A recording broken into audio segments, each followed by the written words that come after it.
Bienvenidos a la entrevista de France 24. Miles de personas marcharon el 20 de abril en las Islas Canarias, en España, para protestar contra el turismo masivo, la actividad económica principal del archipiélago. En 2023 hubo unos 1.300 millones de desplazamientos internacionales, según la Organización Mundial del Turismo, pero se calcula que solo el 4% de la población mundial puede cruzar fronteras con fines turísticos. Este es uno de los datos que ofrece la periodista y escritora española Ana Pacheco en su libro Estuve aquí y me acordé de nosotros, una historia sobre turismo, trabajo y clase. Con ella hablamos en esta edición de la entrevista. Muchas gracias, Ana Pacheco, por estar en France 24. Gracias a vosotros por el interés. ¿Qué tal? Usted se infiltró en hoteles de lujo y en sus respectivos comités de empresa para escribir el libro. ¿Ha seguido visitándolos o no quiere volver a pisarlos? He seguido en contacto con los trabajadores que generosamente me abrieron las puertas de sus trabajos y muchos de ellos pues me mantienen al día y actualizada, pero en algunos de estos hoteles casi que prefiero no entrar por lo que pueda pasar. Pero sí que mantengo mucha relación con buena parte de los trabajadores que aparecen en el libro. ¿A qué se refiere cuando dice a lo que podría pasar?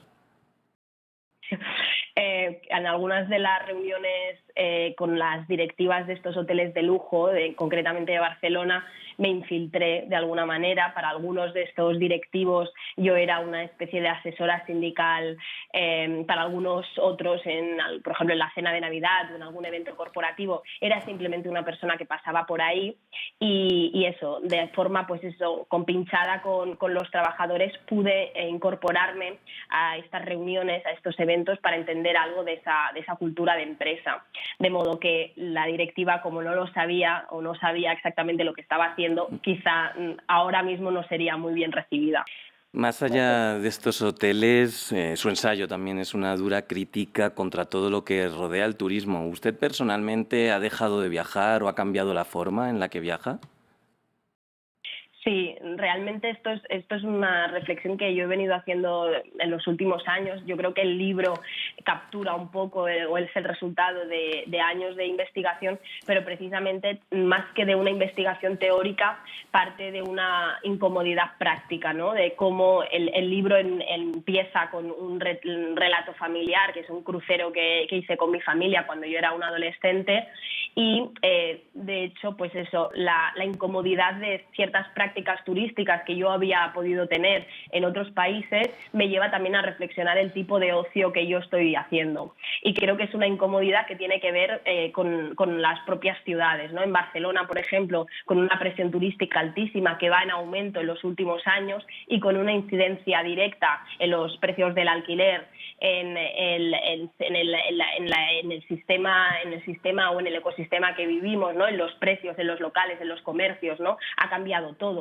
Eso, por supuesto, sin contar con las consecuencias climáticas que tiene este tipo de desplazamientos. Yo creo que sí que me ha llevado a una reflexión profunda de mis propias prácticas turísticas y luego he intentado entender o buscar respuestas. Me imagino que pese a esta presión que vive Barcelona, también en su entorno, sus amigos, sus familiares, muchos siguen viajando. Cuando usted les cuenta todo esto que estaba narrando ahora, ¿cómo reaccionan? ¿Qué argumentos está utilizando usted para tratar de convencerlos?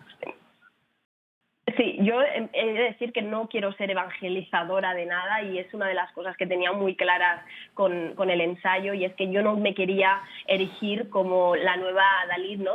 O decir en el libro algo así como las prácticas turísticas que se consideran morales y aquellas que se consideran inmorales.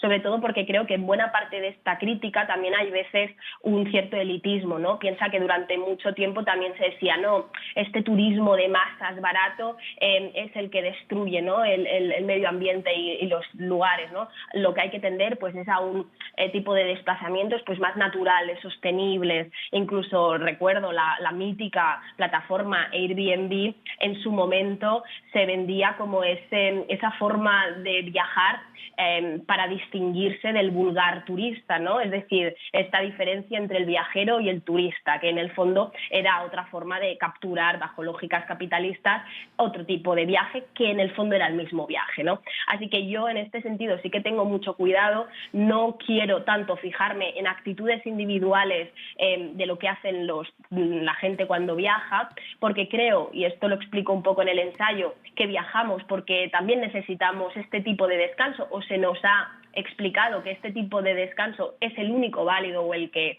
hemos dado por bueno, y entonces yo tenía muy claro que tenía que hablar mucho más de la estructura y sobre todo de los trabajadores que sostienen esa estructura turística, y no tanto fijarme o de alguna manera echar la bronca, ¿no? O ser la que regaña a la gente por hacer un tipo de práctica u otra. Porque todo esto, usted hablaba de que no quiere ser evangelizadora, pero al mismo tiempo este colapso turístico que está habiendo en ciertos lugares coincide también con una democratización del turismo que ha llegado cada vez a más personas.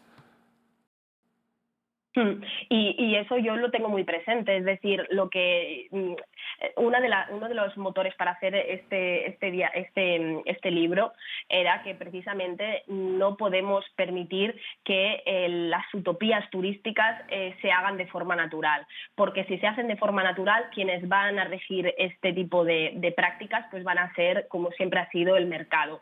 ¿Qué va a pasar si en un futuro o en un horizonte de escasez no se pueden hacer tantos viajes? Bien, quien podrá hacer estos viajes serán la gente que pueda pagárselos, que será la gente rica, y volveremos de alguna manera, será una regresión a estos viajes que hacía en su momento la aristocracia o el famoso Grand Tour, ¿no? Que hacían los jóvenes burgueses para conocer mundo. Y yo no abogo por esta elitización del turismo. Sí que creo que el turismo, no solo el turismo de masas, es una industria que tenemos que pensar, que repensar entre todos, pero sobre todo creo que, y es una de las preguntas que me hago en el libro, debemos aspirar a un descanso de las clases trabajadoras, un descanso de la mayoría, y aquí es donde tenemos un campo interesantísimo a explorar, porque nadie está pensando en infraestructuras públicas para el descanso. Es decir, yo soy muy consciente de que la gente, después de trabajar, obviamente que quiere pasar una semana en la playa, 2 semanas en la playa o en la montaña, necesita quizás probablemente cambiar de su lugar habitual y ver otra cosa, ¿no?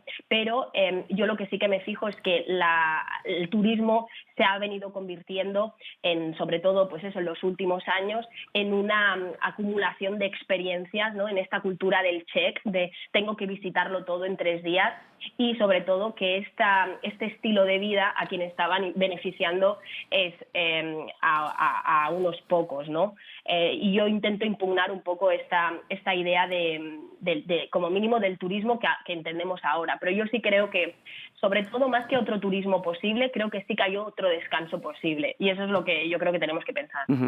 Usted hablaba antes de aquellos burgueses que querían conocer el mundo. ¿Usted cree que hay una inherente búsqueda por lo desconocido en todas las personas, o también el turismo ha sido una necesidad creada por la economía?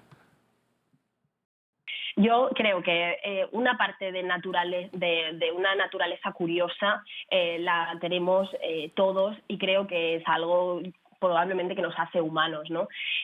Sin embargo, sí que creo que el turismo ha capturado un tipo de curiosidad que tiene mucho más que ver con la acumulación, con esta idea de visitar muchas cosas en muy poco tiempo, con esta idea también de convertirlo todo en experiencia, incluso, pues eso, culturas enteras, la cotidianidad de los propios locales, ¿no? Es decir, que habría que mirar muy bien el tipo de curiosidad que supuestamente nos proporciona el turismo. En muchos casos no deja de ser como una canibalización y un exotismo de culturas que apenas nos da tiempo a conocer en 3 días, y que tiene mucho más que ver con esta idea o con esta cultura de la foto, del estar ahí, del yo también he visitado esto, y que creo que se relacionan en muchos casos con una idea, pues eso, del capital simbólico, ¿no? Yo creo que hay que revisar a qué llamamos curiosidad, y también, como dicen, pues eso, algunos teóricos, ¿no? Que en muchas ocasiones lo exótico puede ser lo próximo, ¿no? Parece que para encontrarnos a nosotros mismos tengamos que hacer un viaje a Tailandia, ¿no? Y como dice una humorista que me gusta, pues en Tailandia nos daremos cuenta que somos igualmente de gilipollas, ¿no? Es decir, que a veces en esa búsqueda de encontrar algo en ese lugar tan lejano, en el fondo no hay nada, ¿no? No hay nada tal y como están pensados los viajes, ¿no? Que yo creo que están muy atravesados también por una idea individual del qué somos o qué nos puede aportar esta cultura, entendiendo cultura desde ese lugar exotizante, y de ahí yo creo que sí que se puede hacer una revisión como mínimo. Yo pensaba muchas veces también en estas frases que se solían decir, ¿no? Que a aquella persona que no viajaba se le consideraba un inculto, ¿no? Un analfabeto en algunos casos. Se dice de alguien que no viaja que está muy poco viajado, ¿no? Y yo creo que eso, en el fondo, quien ha beneficiado tradicionalmente pues es a promotoras hoteleras y a las grandes corporaciones que sustentan esta industria, ¿no? Es decir, que muchas veces hay unos estigmas asociados al no viajar que tienen mucho más que ver con intereses corporativos que con una naturaleza real del asunto, creo yo, vaya. De forma muy breve, ya para terminar, y mirando un poco al futuro, que ya lo ha mencionado anteriormente, usted habla en el libro de todo aquello que no hicimos cuando pudimos. ¿Qué es lo que todavía podemos hacer? Yo creo que precisamente eso, no permitir que en primer lugar, que el turismo siga expandiéndose de esta manera sin límites, sin control, ¿no? Es decir, yo abogo mucho por esto que ya están haciendo muchos movimientos y plataformas vecinales, que es el de crecimiento turístico. En Barcelona hay diferentes movimientos que tienen que ver con la idea de que no lleguen más cruceros, con la idea de tener, por ejemplo, el Hard Rock o macroeventos que tienen que ver con casinos, macroeventos que en el fondo atraen a una gran cantidad de visitantes, pero lo que ahora se está poniendo en duda es hasta qué punto esos beneficios realmente repercuten en la sociedad o en la gente que está aquí, ¿no? Es decir, que no por mucho, la clave de todo siempre está en el reparto y en la redistribución de la riqueza, y lo que hay que empezar a ver es si esta industria que tantas veces se nos ha dicho que es próspera, ¿no? Que es una fuente rica de riqueza, que da empleo, ¿no? Lo que hay que entender también es, o lo que hay que rascar por debajo de todo eso, es qué tipo de empleo se está dando, la mayor parte de ellos muy precarios, qué tipo de beneficio y está generando realmente a estos lugares, y sobre todo quién se está quedando el dinero. Ana Pacheco, muchas gracias. Estuve aquí, me acordé de nosotros, de la editorial Anagrama. Muchas gracias por haber estado en la entrevista de France 24. Gracias, ha sido un placer. Y muchas gracias también a nuestra audiencia. Puede seguir más contenidos como este en France 24 y france24.com.